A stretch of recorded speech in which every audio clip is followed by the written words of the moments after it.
예수님께서 비유나 가르침을 주실 때 항상 그 앞뒤에는 어떤 사건들이 있는 것을 보게 됩니다. 그것은 예수님이 가르침과 사건을 연결해서 더 분명하게 깨달을 수 있도록 하는 것입니다. 다시 말하면 예수님의 가르침에는 배경과 문맥이 있습니다. 오늘 본문은 반대로 예수님이 어떤 가르침을 주시고 그 가르침 다음에 표적과 기사를 행하셨습니다. 예수님의 가르침은 바리새인들과 헤롯의 누룩을 주의하라 하는 것이었는데 제자들은 그 말씀을 잘 깨닫지 못했습니다. 제자들이 생각하기에는 누룩을 이야기하니까 이것은 빵을 부풀 때 쓰는 거거든요. 그래서 오늘날은 이제 누룩이 시장 마켓에 가면 누룩을 사서 하는데 옛날에는 누룩을 그렇게 파는 것이 아니고 집에서 반죽을 두면 이제 누룩이 안도록 돼 있고, 또 잘하기 위해서는 자기가 빵을 부풀는 그 빵의 일부분, 밀가루 반죽 일부분을 떼놨다가 다음 반죽할 때 넣으면 그게 또 누룩이 전달되는 겁니다. 그래서 애굽에서 떠날 때 애굽의 모든 누룩을 제거했다는 것은 애굽에서의 모든 가르침, 교훈, 세계관, 가치관, 문화 그런 것을 한번 다 털어버리고 천국의 새로운 누룩으로 그렇게 한다, 그런 뜻이 있습니다. 누룩은 부풀게 하는 것이니까 좋은 교훈이든지 잘못된 교훈이든지 그 속에 들어가면 그것이 사람을 바꾸고 변화시키는 것을 상징하는 것입니다. 그래서 하나님의 나라도 가루 섬 아래 부은 누룩과 같고, 또 바리새인들의 누룩이나 헤롯의 누룩도 그들의 가치관이나 세계관이 우리 속에 들어오면 우리를 바꾸고 변화시키기 때문에 그렇습니다. 그럼 바리새인들의 누룩은 뭐냐? 외식이죠. 외식. 사람들이 보는 데서는 멋있게 꾸미고 하면서 그 속에는 더러운 것이 있는 것을 바리새인들의 누룩이라, 외식이라. 겉만 꾸미고 속은 변화되지 않는 것. 그럼 헤롯의 누룩은 무엇입니까? 세속주의죠. 옛날 지금이랑 비슷한데 오늘날도 우리는 외식을 주의해야 되고 세속주의를 주의해야 하는 것입니다. 예수님께서는 제자들이 예수님을 따라 나서서 예수님의 가르침을 받고 있지만 온 세상이 지금 종교적인 영역에서는 바리새인의 누룩, 그리고 세속적인 영역에서는 헤롯의 누룩이라는 권력을 탐하고 쾌락을 탐하고 하는 그것이 있으니까 그것을 주의해야 한다, 그렇게 말씀하신 것입니다. 미리 말씀하신 것은 예방주사를 놓아서 그 왔을 때 우리가 잘 배워야 되는 거죠. 오늘날 우리가 동성애가 그냥 너무 자연스럽게, 제가 너무 놀란 것은 저는 문학을 했으니까 소설책을 많이 보고 하는데 요즘은 이제 웹소설이라 그래가지고 그러니까 책으로 종이로 나오지 않고 그냥 인터넷이나 핸드폰으로 소설을 보게 되는데 아예 동성애에 관한 게 한 장르가 되어 있어요. 아예 한 장르로. 그래서 그에 관한 책만 계속해서 하는, 제가 깜짝 놀랐어요. 저희들이 이제 어릴 때는 하이틴 로맨스 해서 뭐 이제 청소년들이 서로 사랑하고 하는 거, 첫사랑 이야기 그런 게 있었는데 지금은 그런 게 아니고 그냥 동성애에 관련된 게 아주 한 장르 될 정도로 제가 깜짝 놀랐어요. 이것이 이제 오늘날 시대가 우리를 흔들고 가는 그런 것입니다. 예수님께서 이제 그 이야기를 했는데 그 말을 못 알아들었어요. 그 말을 왜 못 알아듣느냐? 바리새인 누룩하니까 누룩 이게 뭐 떡하고 관계 되는 거? 떡 빵이죠. 빵을 안 가져와서 우리가 빵 하나밖에 안 가져왔는데 그 누룩하니까 빵을 생각한 겁니다. 예수님은 그 누룩을 통해서 우리의 세계관이나 가치관이 잘못된 것을 말했는데 제자들은 먹을 것을 생각합니다. 왜 그렇습니까? 자기가 관심 있는 것으로 보게 돼 있어요. 그래서 오늘날 이제 사회학이나 심리학이나 교육학이 발달하면서 인지심리학에서 사람들이 뭘 볼 때 내 머릿속에 있는 그 틀을 가지고 바라보는 거예요. 그러니까 이제 다른 분위기 딴 데 가면 몰라볼 수 있어요, 사람을. 자기들은 늘 먹는 게 제일 중요하다. 사람이 먹으려고 사는데 뭐 이렇게요. 다 먹자고 하는 짓인데 그렇게 생각하니까 누룩 이야기하니까 뭐 빵을 조금 안 가져서 그러나 그렇게 했어요. 예수님 책망하셨습니다. 야, 너 왜 먹는 걸 가지고 이야기하느냐? 보리떡 5개를 5,000명이 먹고 12바구니 남았지 않았냐? 보리떡 5개는 5,000명이 갖다 붙일 게 아니에요. 그러나 예수님이 함께 하시니까 보리떡 5개를 5,000명이 먹고도 12바구니 남았어요. 남은 것만 해도 뭐 보리떡 5개보다 훨씬 많죠. 보리떡 7개로 4,000명이 먹고 7광주리가 남았다. 다시 말하면 하나님의 나라는 먹는 것과 마시는 것이 있는 게 아니에요. 그것은 하나님께서 책임져 주는 것입니다. 세상 사람들은 무엇을 먹을까, 무엇을 입을까 염려하지만 우리 예수를 믿고 나면 그냥 하나님이 주시는 것으로 먹을 수 있고 하나님이 주시는 것으로 공급받을 수 있습니다. 그러니까 우리가 원하는 만큼 주신다거나 우리가 원하는 걸 준다는 건 아니에요. 하나님께서 광야에서 그냥 만나만 주셨죠. 그러니까 뭐 고기 안 주냐고 막 그냥 매출하게 주셨죠. 그죠? 그런데 하나님 주는 것으로 만족하고 사는 삶을 살면 돼요. 저는 목회하고 목회자로 나서면서 하나님께서 뭐 서울시민교회 같은 큰 교회도 있게 하셨고 개척도 해보고 또 간사도 해보고 했는데 제가 늘 평생에 지금이라도 하나님께서 나를 이 교회에서 떠나서 개척하라 한다든지 혹은 빈손으로 새로 시작하다 해도 어떻게 하면 내가 그 말씀에 순종할 수 있을까? 그래서 늘 검소하게 살려고 노력합니다. 단순하게 살고 검소하게 살려고. 그러니까 뭐 지금 같은 교회에 공급이 없어도 그러면 내가 그것 때문에 돈 때문에 흔들리지 않도록. 그게 이제 왜 이게 중요한 게 아니니까. 내가 더 좋은 식당에서 먹고 하는 것은 좋죠. 재밌고 맛있고 더 좋지만 그런 건 없어도 중요한 건 아닙니다. 중요한 것은 내가 언제 어떤 상황에서도 하나님 나라와 그 말씀을 위해서 살 수 있는 그런 준비가 돼 있어야 돼요. 이제 그게 안 되면 어느 날 그 편안한데 부유한데 그 화려한데 익숙해지고 나면 그 다음에는 주님이 불러도 못 가는 거죠. 언제라도 자기 십자가를 지고 나를 쫓을 것이니라. 누구든지 내 제자가 되려 하는 자는. 그게 안 되잖아요. 그 순종한 훈련을 해야 되는 거죠. 그래서 뭐 좋은 거긴 하고 누릴 수 있으면 누리는 것도 감사한 일이긴 한데 그러나 언제라도 이것은 사소한 것이다. 내가 뭐 더 좋은 옷을 입고 더 좋은 음식을 먹고 더 좋은 차를 타고 더 큰 집에 사는 것 그것이 내 인생의 목표가 아니다 하는 걸 해야 되죠. 제자들은 예수님 따르면서도 늘 먹는 거 이러니까 누룩 딱 나오니까 아이고 빵을 안 가졌어 떡을 안 가졌어 이렇게 하는가. 그 예수님이 기가 막혔어요. 도대체 내가 나를 따라다닌 지 얼마나 되는데 아직도 그런 그것을 걱정하고 있느냐. 그것은 걱정할 것이 아니다. 그러면서 이제 베세다에서 웬 소경이 왔어요. 예수님 고쳐달라 했어요. 근데 예수님이 고쳐주면 되는데 안 고쳐주고 마을 밖으로 데리고 나갑니다. 소경이니까 손을 잡아야 데리고 나갈 수 있잖아요. 그럼 마을 밖으로 왜 데리고 나갔냐? 그것은 마을에 있는 사람들에게 보여주기 위해서 기적을 행한 게 아니라는 뜻입니다. 누구에게 보여주기 위해서? 제자들에게. 예수님이 여러 번 소경을 고쳤잖아요. 이번 기적은 너희들에게 보여주고 싶다. 그 뜻입니다. 그래서 예수님이 침을 뱉으시고, 그죠? 그리고 안수하시고, 그렇게 해요. 봅시다. 눈에 침을 뱉으시며 그에게 안수하시고, 무엇이 보이느냐 물으시니. 예수님이 이제 안수하시고 침을 뱉었으니까 그냥 예수님 보통 말만 하면 되거든요. 에바다.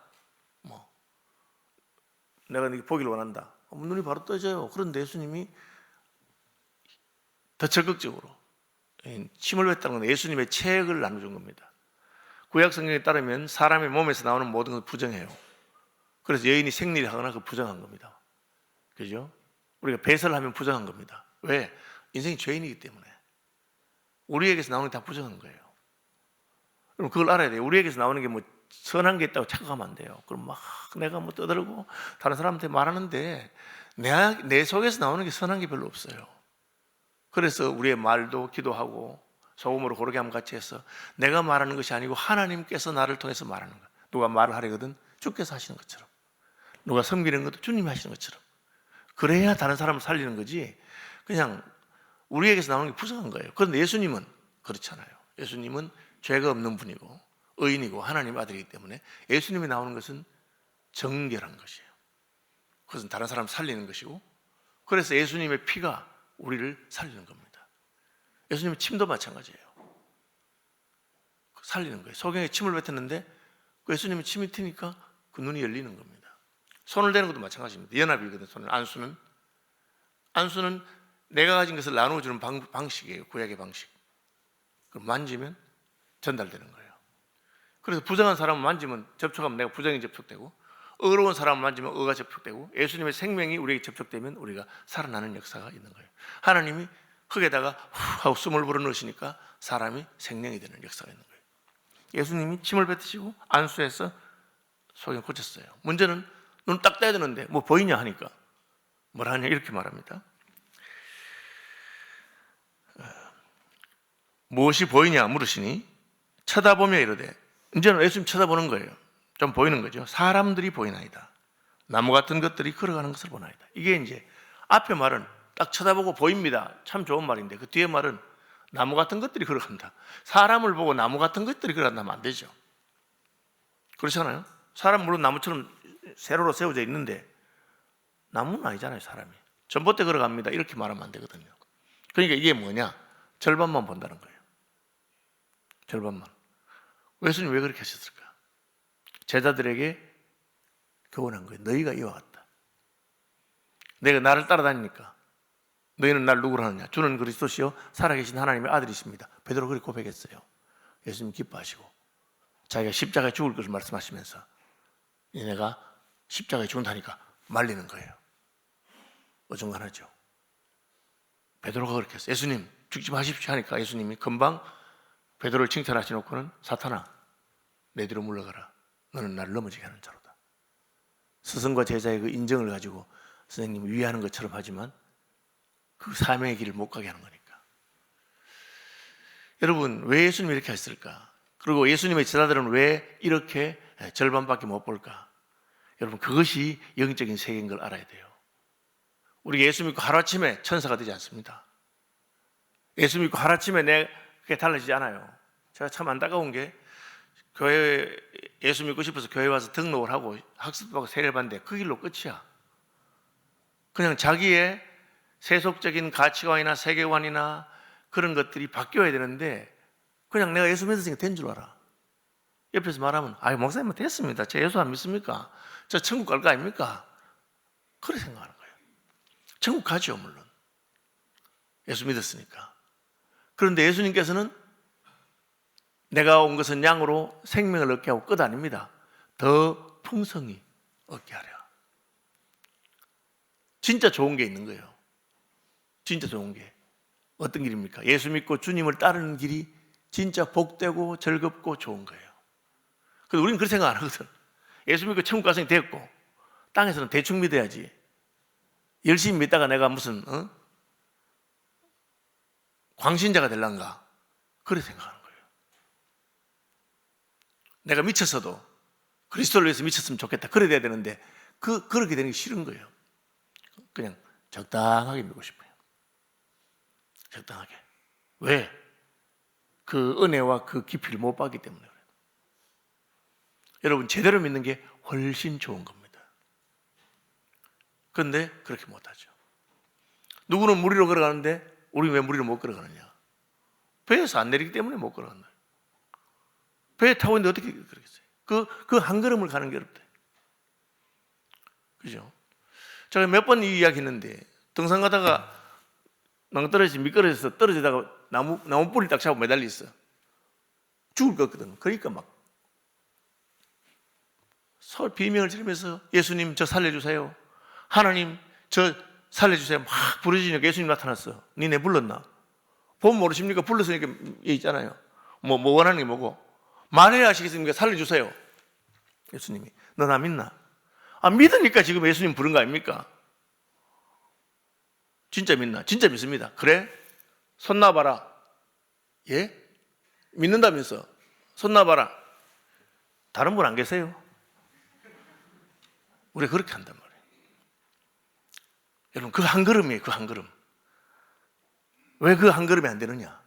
우리 머릿속에 자꾸 이 빵 이야기면 빵이 지금 부족한데 내가 그 뭘 먹고 살까?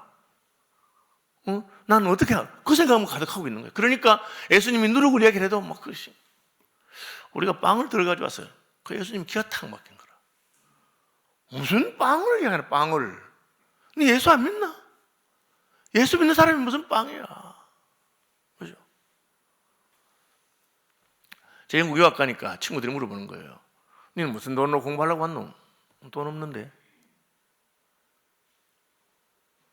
뭐 처갓집 부자가 뭐 우리 처갓집 보고 살지. 그러나 나는 처갓떡 보고 살 마음 없다. 그럼 니 뭐 돈 떨어지면 어쩌려 하노? 다 물으면 그거예요. 세상 사람들이 말할 때는 공부하는 거는 딱 세 가지면 1번 돈, 유학비용, 2번 건강, 3번 머리야. 돈하고 건강 있으면 머리는 나쁘면 오래 걸리고 머리 좀 빨리 하고 뭐 하면 되는 거예요. 그래 생각하는 거예요. 저는 아니 하나님이 가라 해서 왔는데 돈 떨어지면 돌아가면 되지. 내가 학위 받고 안 받고 무슨 상관이 있어요? 아무 상관없는 겁니다. 그냥 주님 시킨 대로 왔어. 주님 배우라면 배우면 되고 돈 떨어지면 가면 돼. 제가 개척할 때도 마찬가지입니다. IMF 때 개척하니까 고 목사님 미쳤나? 왜? 지금 선교사님들한테 나가던 돈도 다 끊고 하는데 IMF 터졌는데 무슨 개척을 하노? 그렇죠, 속으로. 그 걱정을 왜 내가 하나? 내가 예수 믿었으니까 굶기든지 먹이든지 하나님이 알아서 할 거고 돈 좀 먹고 안 주면 굶으면 되지. 그럼 뭐 개척하다가 굶어 죽을래? 저 속으로. 대한민국에 이렇게 많은 목사들이 개척했는데 그 중에 하나가 주님 명령 순종하다가 개척하다가 굶어서 순교한 목사 하나 있어도 뭐 틀릴 게 뭐 있겠나? 그러니까 그런 건 걱정이 안 되는. 그런 걸 걱정하면 주님이 어중간하구나. 네가 지금 네가 나를 따르면서 아직도 무엇을 먹을까 무엇을 입을까 그런 걱정하나. 그건 다 이방인들이 걱정하는 거다. 네 예수 안 믿나? 아버지께서 주면 먹고 안 주면 안 먹으면 되는 거고 적게 주면 적게 먹으면 되고. 저는 제 선배, 제 친구 목사님한테 배웠어요. 이 형님이 개척했는데 시골교회에 30년 평생 계셨어요. 40년 있었네 지금은. 그리고 개척할 때 제가 우리 형님 자립은 돼요. 개척하고 시골 개척했죠. 좀 자립은 돼요 하니까 탁 웃으면서 권 목사 자립이 뭐고 자립이? 자립이 뭐라는 할 말 딱 없더라고. 우리 교회 헌금이 100만 원 나오는데 내가 95만 원 쓰면 5만 원 남기 때문에 자립이다. 우리 교회 헌금이 1000만 원 나와도 1100만 원 쓰면 100만 원 적자다. 나는 주님 주신 대로 먹고 안 주면 안 먹고 하기 때문에 아무 상관없어요. 여러분 잘 생각해야 됩니다. 우리가 왜 삽니까? 주님께서 우리를 부르신 그 부르심의 소망을 향해 살아가는 겁니다. 그래서 예수님을 따른 거예요. 누구든지 내 제자가 되려거든 자기를 부인하고, 이 말은 내 생각을 부인하고. 내 생각이 어디서 옵니까? 바리새인의 누룩, 헤롯의 누룩, 오늘 21세기 자본주의의 누룩이 있다고 왔어. 그죠? 물론 뭐 그것도 우리가 좀 받아들일 건 있지. 우리 이 시대에 사니까. 그러나 적당한 수준에서 목사님은 그러면 뭐 안 먹어 살면 저도 먹어야 살죠. 먹고 살지만, 그러나 제일 좋은 거 먹고 제일 좋은 옷 입고 뭐 좋은 차 타고 그렇게 하는 것이 우리 인생의 목표는 아닌. 그거는 뭐 그냥 그저 이 세상 살아가는 동안에 먹고 살 수 없으니까 입는 거고, 그렇게 생각하고 되는 거죠. 그죠? 보이는 나무가 막 걸어다닙니다. 그 뭐하면 좋겠어요? 예수님이 보여줬어요. 한 번 더 안수해버렸어요. 이게 뭘 말하느냐? 우리가 소경으로 문제 많고 안 보이는 인생에서 예수님 만나서 그래 조금 보게 됐단 말이야. 근데 덜 보인다. 어중간 한 번 더 받으면 돼. 여러분 특별한 방법이 있는 게 아닙니다. 여러분이 예수 믿고 주님 앞에 결심하던 그 결심, 처음에 기도하는 거 배워서 기도하면서 주님과 교제하는 기쁨, 전도하는 것, 말씀 공부하는 것, 그걸 돌아가면 됩니다. 그죠? 제가 이제 이번에 전국 여전도 집회에 가서 뭐 하나님 은혜를 주셔서 은혜도 끼치고 했는데, 제가 다 저를 반성해 보니까 제가 유학 갔다 와서 처음에 집회할 때는 얼마나 가슴이 뜨거운지 4시간씩 설교를 했어요. 제가 미쳤지. 설교를 4시간 하면 누가 좋아하겠어요? 그런데 좋아하는 게 아니고 사람이 변화가 돼요. 청년들이 좋아하고 뭐 이런 거, 우리 뭐 설교 잘하는데 이게 아니고 우리 이래 살아서 안 되겠구나. 그죠? 그런 게 중요한 거죠. 그럼 어떻게 해야 돼요? 어디서 떨어진 줄 생각하고 다시 내가 첫사랑을 회복하고, 내가 주님께서 주님만이 전부라고 믿었던 그걸 다시 돌아가고, 한 번에 안 되면 2번 하면 돼요. 기도 응답받는 방법이 뭡니까? 응답받을 때까지 하는 거예요. 오래 걸리지 않습니다. 한번 더 해보고, 야 이게 내가 지금 절반 보는 어중간하구나. 그러면 더 진심으로, 더 간절하게, 더 성령을 사모하고, 은혜 위에 은혜, 믿음으로 믿음에 이르고 성령 충만하여 소망이 넘쳐나는 그런 분들 되시기를 축복합니다.